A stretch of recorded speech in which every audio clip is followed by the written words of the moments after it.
ಎಂತವರು ಕೂಡ ಶಾಕ್ಗೆ ಒಳಗಾಗುವಂತಹ ಸ್ಟೋರಿ ಇದು. ಚಿತ್ರದುರ್ಗದಲ್ಲಿ ಪಾಳು ಬಿದ್ದ ಮನೆಯಲ್ಲಿ 5 ಅಸ್ಥಿಪಂಜರ ಪತ್ತೆಯಾಗಿದೆ. ಚಿತ್ರದುರ್ಗ ನಗರದ ಜಿಲ್ಲಾ ಕಾರಾಗೃಹ ರಸ್ತೆಯಲ್ಲಿರುವಂತಹ ಮನೆ ಇದು. ಈ ಮನೆಯಲ್ಲಿ ಪಾಳು ಬಿದ್ದಂತಹ ಈ ಮನೆಯಲ್ಲಿ 5 ಅಸ್ಥಿಪಂಜರ ಪತ್ತೆಯಾಗಿದೆ. ಸುಮಾರು 10 ವರ್ಷದಿಂದ ಈ ಮನೆ ಪಾಳು ಬಿದ್ದಿದೆ. ಪಾಳು ಬಿದ್ದಂತಹ ಈ ಮನೆಯಲ್ಲಿ ಜಗನ್ನಾಥ ರೆಡ್ಡಿ ಕುಟುಂಬ ವಾಸವಾಗಿತ್ತು. 10 ವರ್ಷದಿಂದ ಈ ಮನೆ ಪಾಳು ಬಿದ್ದಿದೆ. ಕೆಲ ವರ್ಷದಿಂದ ಜಗನ್ನಾಥ ರೆಡ್ಡಿ ಕುಟುಂಬಸ್ಥರು ಕಾಣಿಸಿಕೊಂಡಿಲ್ಲ. ಅನುಮಾನಗೊಂಡಂತಹ ಜಗನ್ನಾಥ ರೆಡ್ಡಿ ಸಂಬಂಧಿಕರು ದೂರನ್ನ ಕೊಡ್ತಾರೆ. ಸಂಬಂಧಿ ಪವನ್ ಕುಮಾರ್ ರಿಂದ ಬಡಾವಣೆ ಠಾಣೆಗೆ ದೂರು ದಾಖಲಾಗುತ್ತೆ. ಸುಮಾರು ವರ್ಷಗಳಿಂದ ಆ ಮನೆ ಹಾಗೆ ಪಾಳು ಬಿದ್ದಿದೆ. ಮನೆಯಲ್ಲಿ ವಾಸವಾಗಿದ್ದಂತಹ ಜಗನ್ನಾಥ ರೆಡ್ಡಿ ಕುಟುಂಬ ಹಲವು ವರ್ಷಗಳಿಂದ ಕಾಣಿಸಿಕೊಂಡಿಲ್ಲ. ಅನುಮಾನಗೊಂಡಂತಹ ಸಂಬಂಧಿಕರು ದೂರನ್ನ ನೀಡ್ತಾರೆ. ದೂರು ನೀಡಿದ ನಂತರ ಅಲ್ಲಿ ನಡೆದಂತಹ ಬೆಳವಣಿಗೆ ಏನಿದೆ ಅದು ಅಚ್ಚರಿಗೆ ಒಳಪಡಿಸುತ್ತೆ. ಶಾಕ್ಗೆ ಒಳಗಾಗಿದ್ದಾರೆ ಚಿತ್ರದುರ್ಗದ ಮಂದಿ. ಪಾಳು ಬಿದ್ದಂತಹ ಮನೆಯ ದೃಶ್ಯ ಇದು. ದೃಶ್ಯಗಳನ್ನು ನೋಡ್ತಾ ಇದ್ದೀವಿ. ಇದೇ ಮನೆ ಪಾಳು ಬಿದ್ದಂತಹ ಸ್ಥಿತಿಯಲ್ಲಿರುವಂತಹ ಈ ದೊಡ್ಡ ಮನೆ 10 ವರ್ಷಗಳಿಂದ ಈ ಸ್ಥಿತಿಯಲ್ಲಿ ಇದೆಯಂತೆ. ಜೊತೆಗೆ ಈ ಮನೆ ಯಾರಿಗೆ ಸೇರಿದೆಯೋ ಜಗನ್ನಾಥ ಕುಟುಂಬ, ಆ ಕುಟುಂಬ ಕೂಡ ಹಲವು ವರ್ಷಗಳಿಂದ ಕಾಣಿಸ್ಕೊಳ್ತಾ ಇಲ್ಲ. ಎಲ್ಲೂ ಕೂಡ ಅವರಿಲ್ಲ. ಗಮನಿಸ್ತಾ ಇದ್ದೀವಿ. ಅವರು ಸರ್ಕಾರಿ ಅಧಿಕಾರಿಯಾಗಿದ್ದವರು, ನಂತರ ನಿವೃತ್ತಿ ಆದ ಮೇಲೆ ಈ ಮನೆಯಲ್ಲಿ ವಾಸವಾಗಿದ್ರಂತೆ.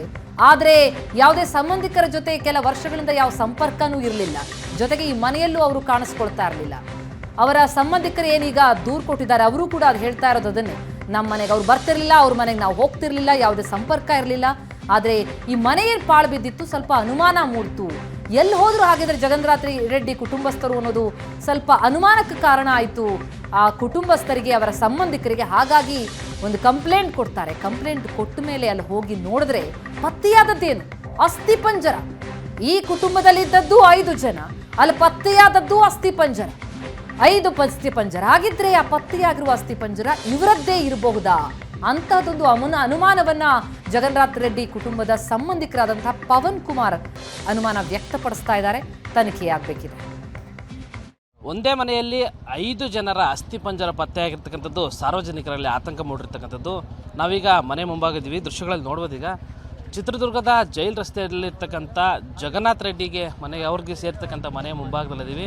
ಏನಂತಂದರೆ ಸುಮಾರು ಒಂದು 10 ವರ್ಷಗಳಿಂದಲೂ ಕೂಡ ಈ ಮನೆಯಲ್ಲಿ ಅವರು ವಾಸವಾಗಿದ್ದರು.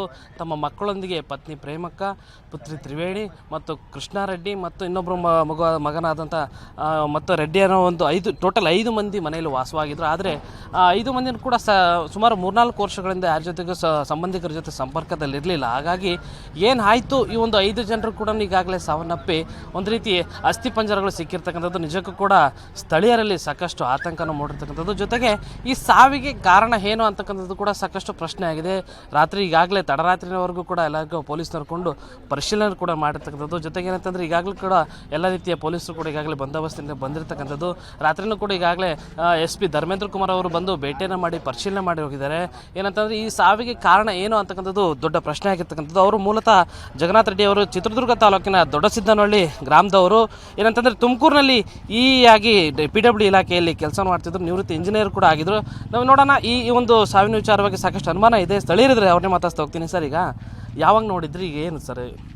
ಸರ್, ನಾವು ಒಂದು 10 years ಬ್ಯಾಕ್ ನೋಡಿರೋದು. ಅದಾದ್ಮೇಲೆ ನಾನು ನೋಡಿಲ್ಲ ಅವ್ರನ್ನ. ಫ್ಯಾಮಿಲಿ ಯಾರು ಇರ್ತಿದ್ರು? ಅವರ ಅಪ್ಪ, ಅಮ್ಮ, ಅವರ ಮಗಳು, ಮಗ, 4 ಜನ ಇದ್ದರು. ನೀವು ಕಂಡಂತ ಏನಂತಂದರೆ ಒಂದೇ ಮನೆಯಲ್ಲಿ 5 ಜನದಿಗೆ ಅಸ್ಥಿಪಂಜರ ಸಿಕ್ಕಿದೆ. ನೀವು ಕಂಡಂತೆ ಅವ್ರ ಫ್ಯಾಮಿಲಿ ಯಾವ ಥರ ಇತ್ತು ಏನು ಅಂತ? ಸರ್, ಫ್ಯಾಮಿಲಿ ಬ್ಯಾಕ್ಗ್ರೌಂಡ್ ಭಾರಿ ಒಳ್ಳೆ ಜನನೇ. ಯಾರ ಸಂಪರ್ಕನೂ ಇರಲಿಲ್ಲ. ಅವ್ರ ಕೆಲಸ ಆಯ್ತು, ಅವ್ರ ಮನೆ ಆಯ್ತು, ಅವ್ರದ್ದು ಇದು ಅಷ್ಟೇ.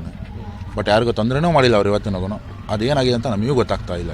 10 ವರ್ಷದಿಂದ ಈಚೆಗೆ ಎಲ್ಲೂ ಕಂಡಿಲ್ಲ ಅವ್ರ ಫ್ಯಾಮಿಲಿ ಆಗಲಿ ಯಾರಾಗಿಲ್ಲ, ಎಲ್ಲೂ ಕಂಡಿಲ್ಲ ಸರ್ ನಮಗೆ.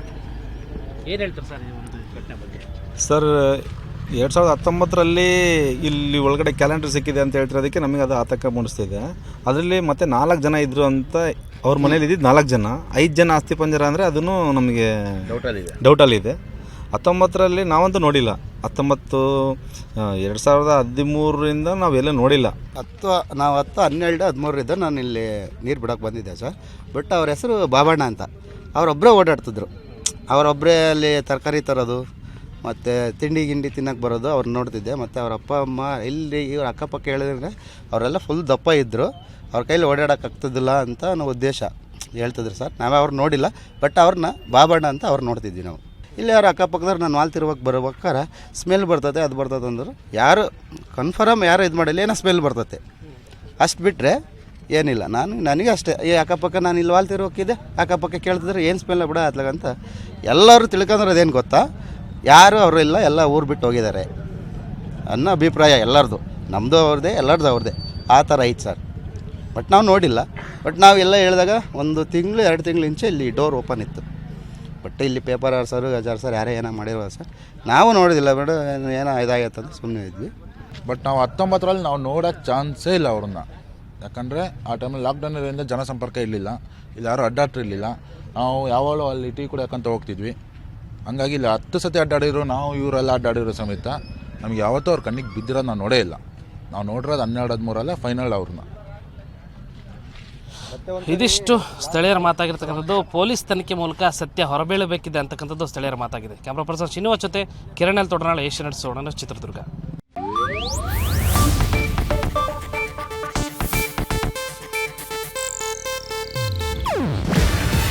ಇದು ಏಷ್ಯಾನೆಟ್ ನ್ಯೂಸ್ ನೆಟ್ವರ್ಕ್ ಪ್ರಸ್ತುತಿ. ನೀವು ನೋಡ್ತಿದ್ದೀರಾ ಏಷ್ಯಾನೆಟ್ ಸುವರ್ಣ ನ್ಯೂಸ್.